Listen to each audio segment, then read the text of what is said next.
Welcome back. Robin H.C., life coach and personal effectiveness trainer, is going to teach us how to get back out into the dating world. Nice to see you. You too, Ann. Now, what brought this on? A discussion, and I know you hear this from many of your clients, about dating and how to get comfortable, how to get out there, and how to do it so that you have fun. Yeah, and well, because I've coached people around this, and the challenge is that they may have their whole life is full, and they want to date, you know. So how do you do that?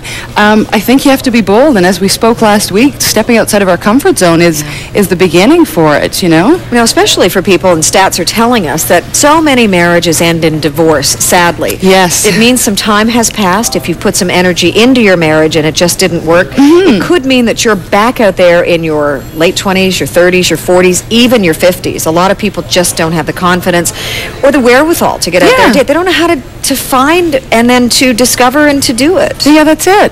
So I think, you know, as we were discussing last week before the show, is one of the things I did is I actually sent out an email to friends and family. So you're single. I'm single. Newly single. Yes. So you're experiencing what you are also teaching other people. Yeah, absolutely. And it's really, I like dating. You know, for me, it's a lot of fun. It's an opportunity to just sort of sit down and get to know people. So you sent out an email to friends. What did the email say? Well, it just said, just so you know, I'm open to dating and I'm willing to be set up. So if you have, if you know any eligible bachelors, then I'm open for that. And I actually had my first blind date, I think 2 days ago, which went very well. You know, it was very enjoyable. He was a very nice man, and we have mutual friends, a lot in common. And I think the pressure with dating is that a lot of people, when they go out, they're concerned that they're evaluating, is this my future spouse? And if you just go and it's a coffee or it's a drink or it's a dinner, that's all it has to be, to get to know somebody without that pressure of, is this someone I really want to keep forever?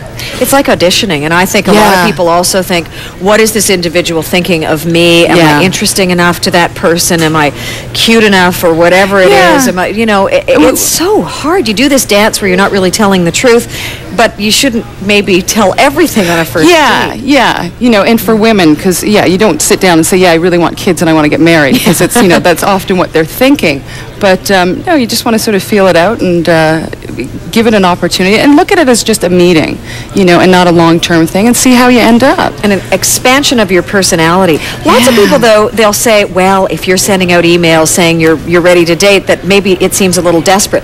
That's not what I think about what you've done, but some that society might perceive this as a woman, sort of reaching out, and there still is that somehow men can be, it's a little more accepted that men might reach out, and maybe not yet that women do, but how do you feel about the equality of all of well, this? for me, it's a matter of taking control of my dating life. I'm committed to, I'd like to be in a relationship, and I'm not going to sit back passively and, wait for Superman to sort of fall out of the sky and say, there you are.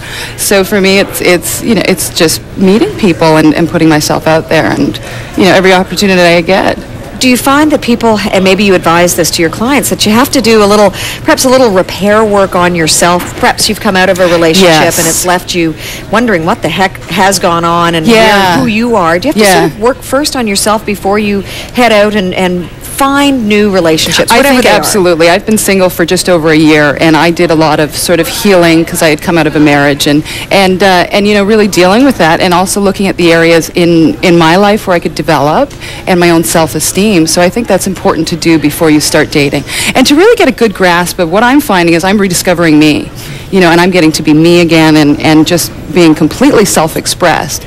And sometimes in relationships, we sort of lose pieces of ourselves. I certainly have done that, So, but one thing I did want to make a point of is going out with somebody. One of the things that I've noticed, and particularly a gentleman I saw years ago, I thought he was, a bit of a geek when I met him.